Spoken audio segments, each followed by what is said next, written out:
Hi everyone, it's Amy. Thanks for coming back.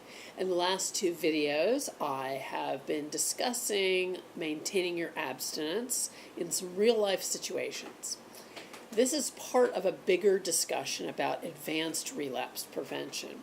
As I've said before, normally when we talk about abstinence, we're talking about refraining from sex. But for our purposes, abstinence refers to anything that you should not be doing.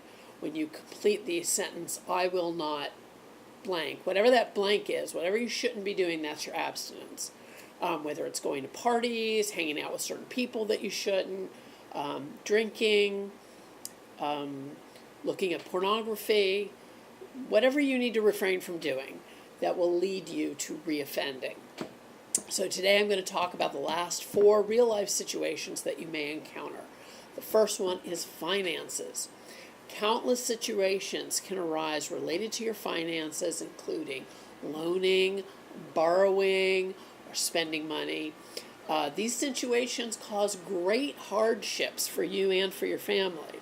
For example, you might loan money to a friend and they can't pay you back and now your rent is due. All right? Experiencing any of these stresses associated with finances can be warning signs that may lead to behaviors that may ultimately lead you to reoffend. So what are some examples of your behaviors related to finances? What are some of your warning signs? Here are some interventions. Keep a budget and stick to that budget. Keep a limited amount of cash on hand. Let someone who is close to you help you keep track of your finances. Realize how financial problems can really lead to other problems. Let's see, what's another good intervention for that? Keep in mind that finances are a major problem, and it can cause depression, arguments, and a general negative outlook on life. Realize how quickly financial problems can lead to other problems that are more serious. Okay, so next I'm going to talk about drugs and alcohol. Okay, the use of drugs and alcohol, or the abuse of drugs and alcohol, is never a good idea, obviously, and it usually leads to negative outcomes. Drugs and alcohol are disinhibitors, which often leads to future problems. Now, disinhibitors are things that may lower your inhibitions, permitting you in part to do things or behave in a way that you normally would not.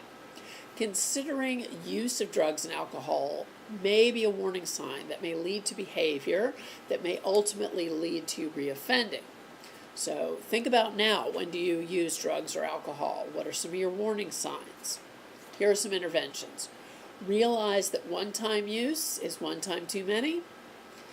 Think about how long you've been clean and how your recovery will be totally shot. Call a friend or a support person and explain your feelings. Attend an AA or an NA meeting regularly. Talk to a therapist if you have one. Talk to them truthfully. Try some focus and some deep breathing.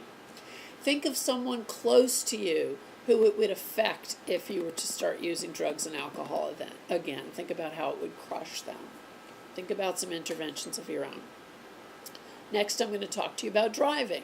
In particular, driving without a destination, driving recklessly, getting tickets, ignoring traffic, or getting easily agitated when driving. Experiencing any of these things can be a warning sign that may lead you to behaviors that may ultimately lead you to reoffending. What are some of your typical driving habits now?